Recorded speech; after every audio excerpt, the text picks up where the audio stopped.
Good afternoon, ladies and gentlemen, and welcome to another episode of the Daily Friend Show. I am your host, Nicholas Lorimer, today joined by Marius Roodt. Marius, you've just returned from Namibia. How are you doing? I'm all right, and you guys? Yeah, first trip to Namibia. Interesting place. Obviously, a lot of similarities to us, but also quite a few differences. And they're obviously quite interested in our elections because that's going to impact them. And they're also voting later this year, and also the first time there, SWAPO could also lose its majority. So also something to keep an eye on there. Interesting. And we are also joined today by Mr. Chris Hattingh. Chris, how are you doing?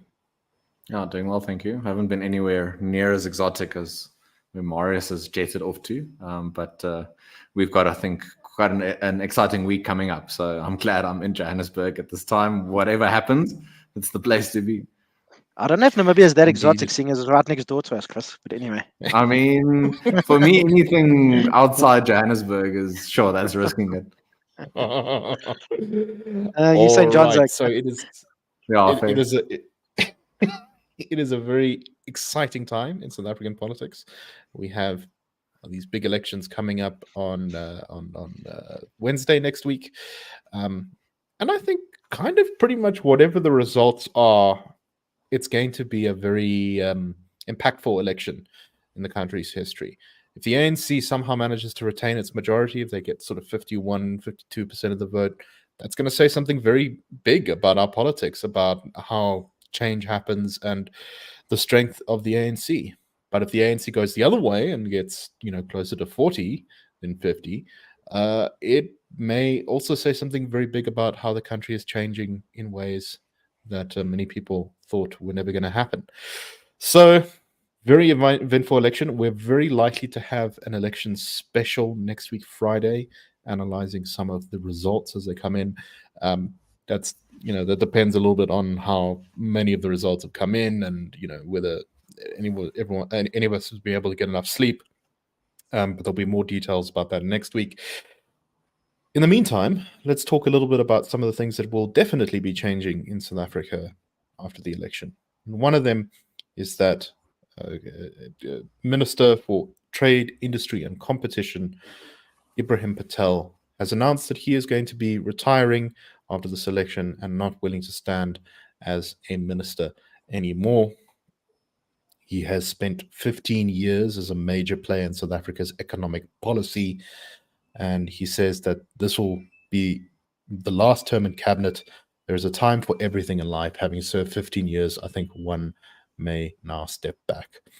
Now, I think he said this in an interview with Business Day or Business Live. They describe him as having a mixed legacy, which we can get into a little bit now. I think that's a little bit generous to call it mixed. He said, talking about South Africa's economic progress, we have had to grow the economy, but also deal with asset and income inequality. The economy is significantly more transformed than it was 15 or 30 years ago. We've made enormous progress given the constraints we faced. Unquestionably, there has been success, though there's a tendency for the narrative to focus on not having done enough. We need to do more.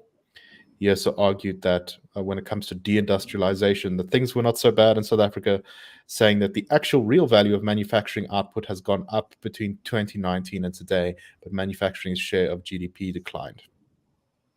He said that some of this was our very fast deliberalization of the labor market without increasing supply, and that created job losses. Anyway, Chris, I've talked a lot on the show about how I think that Ibrahim Patel is in many ways, I think we even had an episode, the architect of our suffering. Now, maybe that's a bit of an exaggeration, but I do think that Ibrahim Patel has been a very negative force in South African politics on our economic policy. I think he cares, and I think personally he's always been committed to the well-being of this country. Unfortunately, I think that his ideological proclivities and his ideas about how to run the South African economy have been pretty disastrous. Do you want to talk a little bit about this issue? I believe you have some graphs for us today. Yeah, I mean, to start off with, since 2012, South Africa has averaged GDP growth per year of 0.8%. So what does that tell you about our macroeconomic policies, about our policy choices? about opening up the economy, about improving people's living standards, etc. I know this might be a bit reductionist, but generally with GDP growth, when line goes up, things are good, especially when it comes to GDP and GDP per capita. So this particular graph from the CRA's flagship briefing this year, On the Edge, we look at South Africa's GDP per capita falling by a quarter against the world average. And Minister Patel has been in government since 2009, so I won't put it all on him since 2008, but at least since 2009. You look at your average South African becoming poorer over time, their money not going as far as it used to, purchasing power of their money. And that's largely a result of policies in manufacturing, construction, of course, electricity production as it pertains to Eskom, all inhibiting economic activity and economic growth. You can talk about wanting to quote unquote transform the economy. It doesn't really help if that economy continues to shrink and if there aren't more job opportunities going around. And then secondly, just looking at the relationship between social grants and the number of people employed. And again, here, the importance of industries like mining, manufacturing, agriculture, and construction. One of the best performing sectors in the South African economy is financial services, which tends to be medium to higher skilled and higher education. If you look at your sectors like manufacturing and construction, those are very important for getting more people into formal economic activity and employment and raising their general living standards.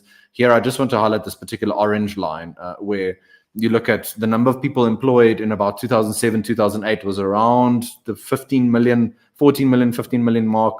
If we go all the way to the right-hand side, 2019, 2020, we're back at that 14 million, recently a little bit up to about 16 million. But in all that time, only adding, let's go for argument's sake, adding 2 million people to employment. Is that indicative of successful policies in the areas of trade, industry, and competition? I don't think so. And just the last thought around the localization master plans, that is the big focus of the DTIC and of government more broadly as regards its trade and economic policy footing. Those master plans, it's one thing to say you want to encourage local manufacturing, but if the only way you do that is through providing subsidies for established players, through not addressing the factors like electricity supply, your reliability of your ports and your railways, if you don't fix those things, you can dump all the subsidies that you want into local manufacturing, and it's going to tend to benefit more established players, those with the necessary political connections, and it's just going to inhibit the emergence of new competitors and the inhibiting, I think, of competitive, vibrant sectors and markets in your domestic economy. So to say that he leaves a mixed legacy, I think is way too kind. Ibrahim Patel, in his time as in the economy sector, has produced an enormous number of policies and documents and master plans and all sorts of things about how we were going to increase manufacturing and this and that, and in the end it all came to naught. And I think that's probably because there was a little bit too much detail in those plans. Marius, what's your take on Ibrahim Patel's career, and do you agree that that's probably for the best that he will no longer be in cabinet? Well, I actually just read a very interesting book, not about Ebrahim Patel, but by a guy called Charlie Robertson. It's called The Time-Traveling Economist. And in it, he says there are 3 requirements for a country to start industrializing and getting out of poverty. South Africa has all those 3 things. It's a low fertility rate, so average woman have between 2 and 3 kids through a lifetime. Average electricity supply of, I think, it's 300 kilowatts per hour per capita, and literacy rate of above about 70%. South Africa has all those things. I mean, our electricity supply per capita is actually much higher than that. And our per capita, our fertility rate is about 2.2 kids per woman now, which is barely above replacement level. But in the book, South Africa is noted as one of the places where something is going wrong. It's not developing as it should. He's an economist. He's got a model of if you fit these certain requirements, your economy should be growing. South Africa's economy, according to how it's structured and all those things that I just mentioned, should be growing according to this model at about 4% a year. As we all know, it's growing at about not even 1% a year. So there's obviously something going very wrong. And one of the things he mentions, like when Chris pointed out, the average income per capita for South Africans compared to the world, 20 or 30 years ago, so the average South African had an average income per capita of about 30%, or a third of the United States. Now it's about 20%. So we're really being left behind. And I think one of the major reasons for that is Ebrahim Patel. I think one thing you can maybe say about him, I don't think he's necessarily a malicious person. There've never been any real accusations of corruption. But just because you're not malicious doesn't mean you don't do bad things. And I think his ideology, he's obviously a communist or very left wing. And this has seen we've seen what's happened, what his policies have done to the South African economy. And as I always like to say on the show, it's behind all those numbers, the 33% of people are unemployed. There's a human being behind each of those numbers, and somebody who's despondent and can't provide for themselves or their family, and has got no hope for the future, and every night is going home hungry. And that's something it's destroying lives. And that's one of the biggest tragedies of post-apartheid South Africa, I think, is the number of people who don't have work and whose lives are really not going anywhere, and often not through any fault of their own. Yeah, that's definitely right. There are a few ministers in, Ibrahim Patel's time in government is, I think, the cautionary tale of of unintended consequences. Like you said, he probably shares with Pravin Gordhan. In fact, he's probably got a better reputation than Pravin Gordhan for sort of being above the muck of politics and being involved with corruption and that kind of thing. But he has probably unintentionally resulted in more human misery in this country than almost any other minister, which I think says something about how important economic policy actually is. If you don't get this stuff right, you're going to cause a lot of suffering to a lot of people. Chris, any final thoughts? Just on what South Africa has in its favor, and if you continue to shoot yourself in the foot with the wrong policy choices, then you're I think, always going to hold back people's potential, their ability to increase their living standards, etc., etc. Looking at just our mineral deposits, for example, over the years, how we continue, even in 2024, to focus so much on the export of raw materials instead of having that ability to beneficiate locally, to add value locally. So we export, and then we import complex and finished goods, thereby also increasing, of course, imported inflation. So it's ironic that we want to up our manufacturing base locally, but we end up, and because we don't support those, I think, in a substantive way with the right macroeconomic policies, we just set ourselves up for, I think, more costly goods over time, which, to tie in with Marius' comment, that impacts the most on your poorer to middle income citizens who have to spend more of their disposable income on things that should have been cheaper than they otherwise could have been.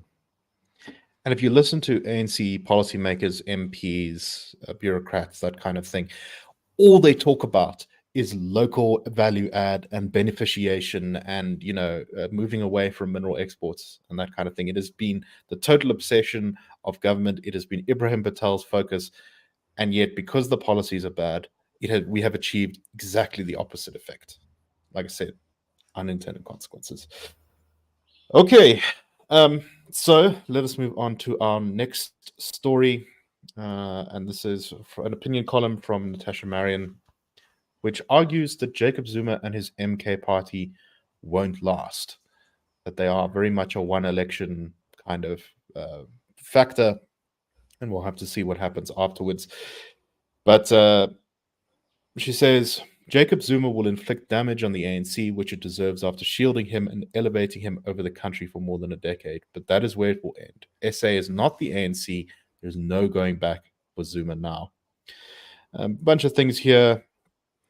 She talks about how Zuma, after failing to secure control of the ANC back in 2017 through his candidate, Nkosazana Dlamini Zuma, then was kind of on the outside of ANC politics. There was a attempted sort of move to try and get him and his faction back in power through Ace Makashula, who was the Secretary General of the ANC, which didn't work either, as Ace Makashula was then expelled from the ANC after a period of sort of behind-the-scenes infighting.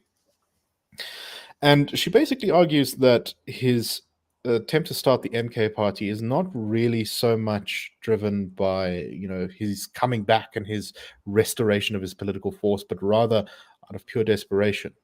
That this is essentially an attempt to get access again to power and resources so that he can stave off the financial and possibly legal consequences of so much that has happened in his career. She does say that, and I'm going to quote here. No, Marius was thinking of quoting this as well. There's one glaring difficulty for Zuma, however. The organizational muscle of the ANC has always masked his incompetence, proclivity for destruction, and general decisiveness of his presence. The more than a century-old liberation movement was battered, bruised, and crushed in the process, but the organization cushioned him. Now Zuma is a one-man show with no Gwede Mantashe at his side to battle off the hyenas when they come for him.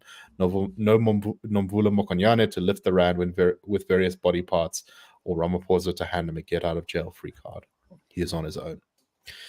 Marius, do you agree with this assessment? There is a counter-argument that suggests that while Zuma...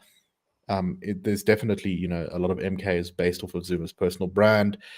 It's not just that, and it also might be tapping into that market which has largely been untapped into in South Africa, which is a kind of traditionalist conservative market that, kind of belongs to the IFP, kind of belongs to the ANC, and that, while without Zuma, it won't have as much impact. Maybe there's still space for it. I don't know. What do you make of this?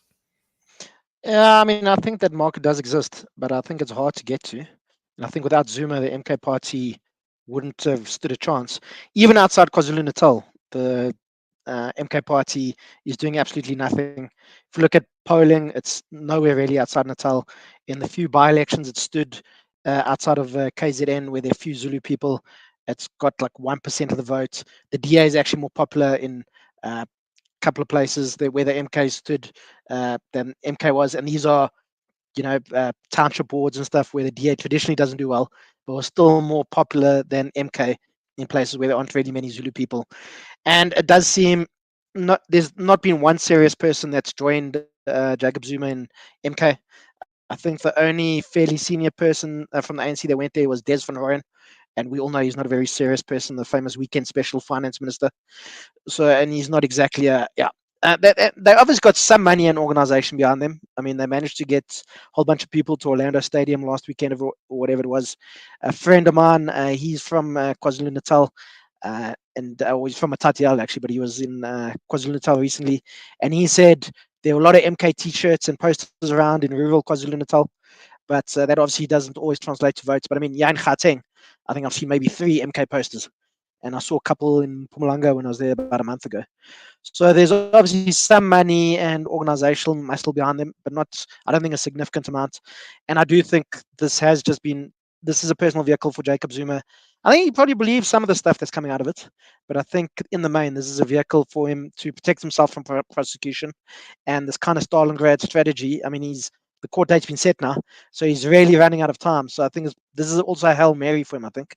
Hopefully, he's hoping the MK can do pretty well, and he can do some kind of deal with the ANC after the election, saying, cool, we'll support you, but you got to, Ramaphosa must pardon Zuma or whatever, something like that. Yeah, I mean, it is interesting to watch. I will, on one hand, you can kind of see, at least initially, there was evidence that MK had some kind of organizational ability, but then you sort of see these other kind of cracks in the organization. For example, all of the MK posters use a badly cropped version of Zuma's official presidential portrait for his posters. They didn't take a new photo, which is kind of, it's a very small detail, but it's one of those things that suggests that this was all in a little bit of a hurry, and maybe they didn't have time or money to properly kind of go through this methodically. Chris, what do you make of the longevity of MK? Do you think that, let's assume that MK has an amazing election. Let's say they get 15% of the vote, which, to be fair, no poll has put them at, but let's say they get that, right? Will that be enough to keep them alive? Or do you think that, like Marius says, they're just tied to how Jacob Zuma is doing? That sort of share would definitely be enough to keep them alive if you have some sort of organizational management capacity that can take that forward. So it's one thing to start a political party, but then to actually build on momentum, to keep it going in a sustainable way.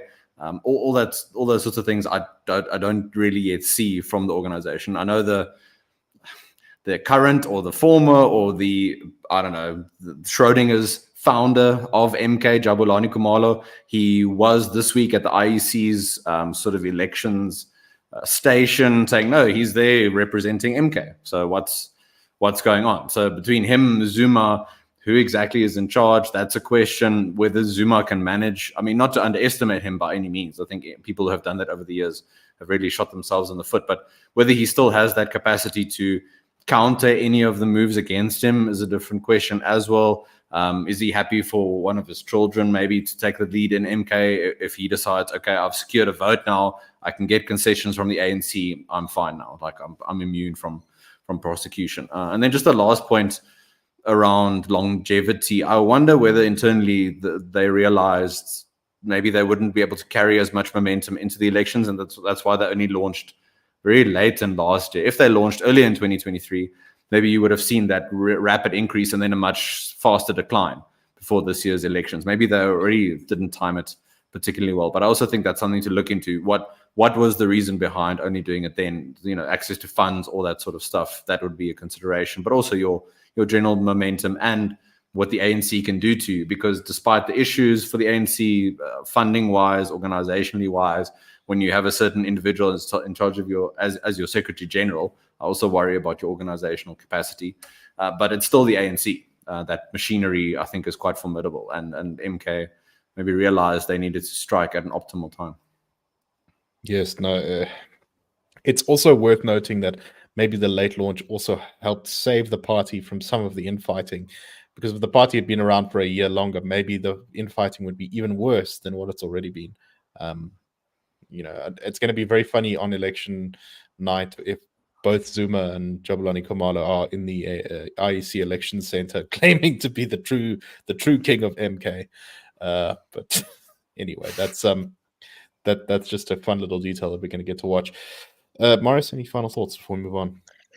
I think just a final thing, we've got to remember also Jacob Zuma is 82 years old, and there were some reports recently that his health wasn't great. Apparently he'd collapsed at home or something, and that was only about 3 or 4 weeks ago. And also 82, however you slice it, that's old. And I don't think he's got the energy he did 20 years ago. I think Chris is very right. You underestimate Jacob Zuma at your peril. Thabo Mbeki learned that, I think. But there's also only so much maneuvering you can do.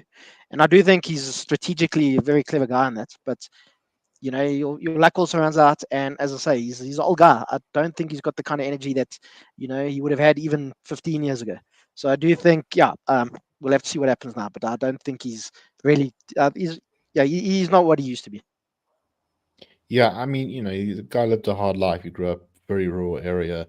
He spent time, obviously, in prison on Robben Island.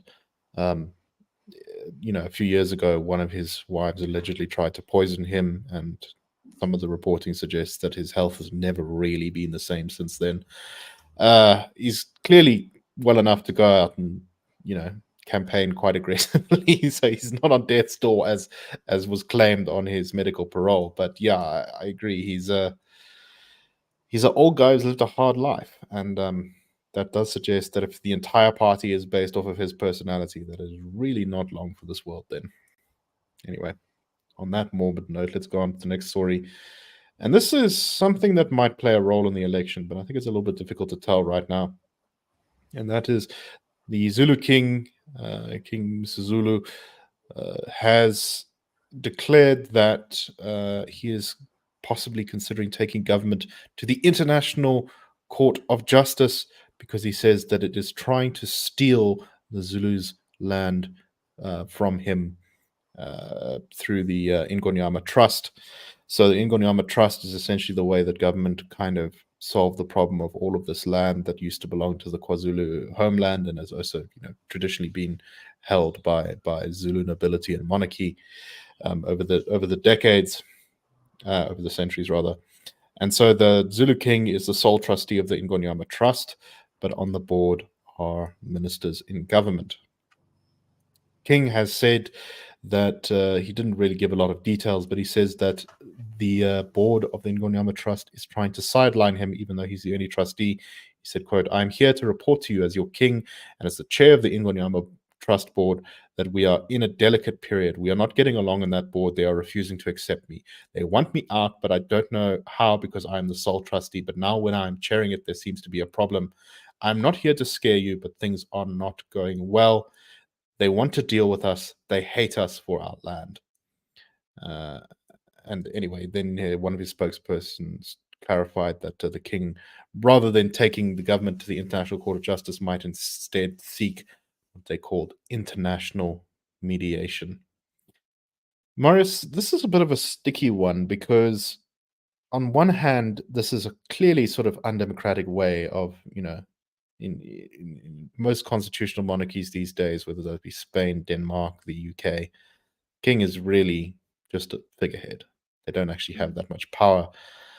And yet in South Africa, we still have an unelected monarch who, is essentially one of the most powerful landholders in the country. Despite the fact that this land sort of kind of technically belongs to government, although in practice it's a little bit more complicated. What do you make of this issue? I think it's one of these hangovers from the transition where compromises had to be made. Open to correction here, but I believe that it's actually legal for trust to have only one trustee. And obviously the Zulu King is the trustee. So that's something that needs to be dealt with. And there's also, the question of this kind of dead land, because there have been people living there for years, generations, but they can't really do much with it. They probably don't really they can't use it as collateral. They obviously don't want to develop it because it can probably be kicked off at any time. But as we were saying before the show, it's all a bit complicated because there's not clear, we'd have to decide who owns which land if we had to actually give it to the actual people living there. So it's all quite complex, but I just hope that this threat to go to the ICJ doesn't become a new thing in South African politics. I'll get incredibly bored if every time something happens, somebody's going to be threatening to go to the ICJ. If the Lions lose a close rugby game to the Stormers or something, and then the coach says, no, we're going to the ICJ about this. So let's just hope that this isn't a precedent that's being set. I think it'll all get quite boring if we run into the ICJ about everything. I think we should support it in that case. When it impacts the Lions negatively, then yeah, Chris, that's true. The Lions must be defended at all costs. Yeah, Chris, let's not get into this because I think we'll cause a massive rift amongst our viewers. But it's clear to me that the Ingonyama Trust needs some kind of reform. That reform may be difficult, but you can't have a situation where you have this unclear property rights, where you have unelected people essentially controlling it. And this is in a country where the government talks constantly about the need for land and the hunger for land and that kind of thing. Well, here's a way to empower lots of the most poor rural people in the country by giving them actual title deeds and access to land. Things are, as you said, Marius, things may be a bit more complicated. Dividing up that land is maybe complex. A lot of this land is not, I think, clearly delineated as to who owns what.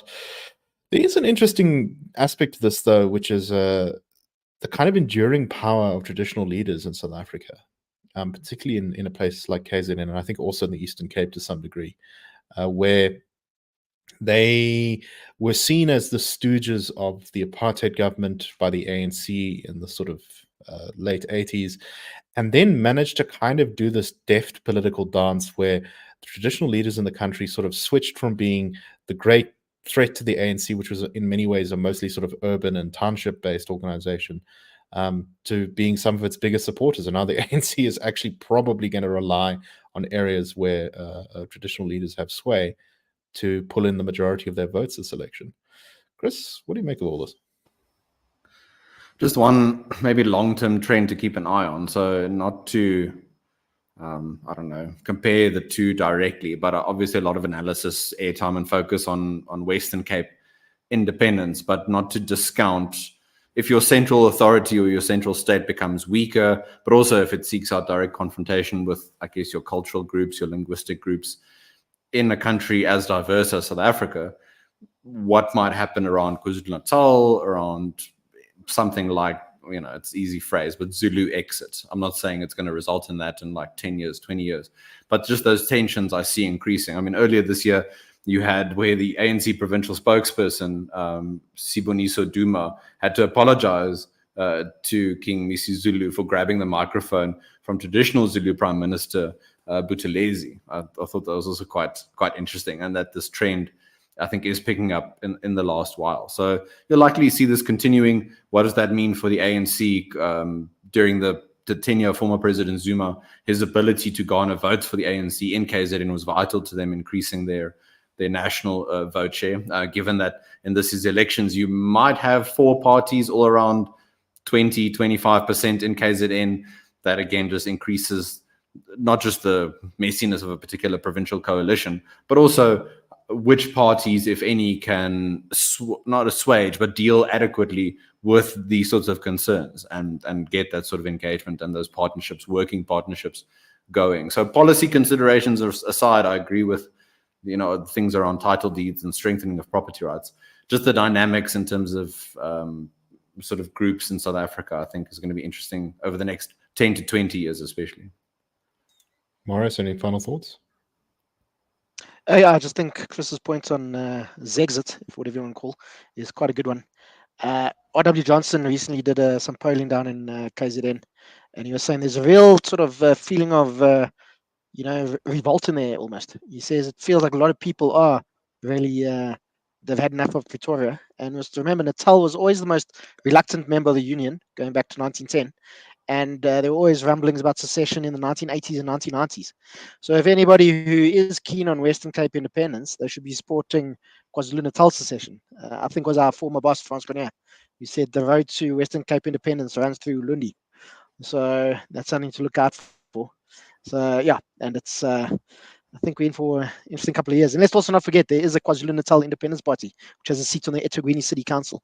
So I wonder if they'll get a seat in the legislature. I suspect they won't, because MK, that province is so heavily contested by these big parties.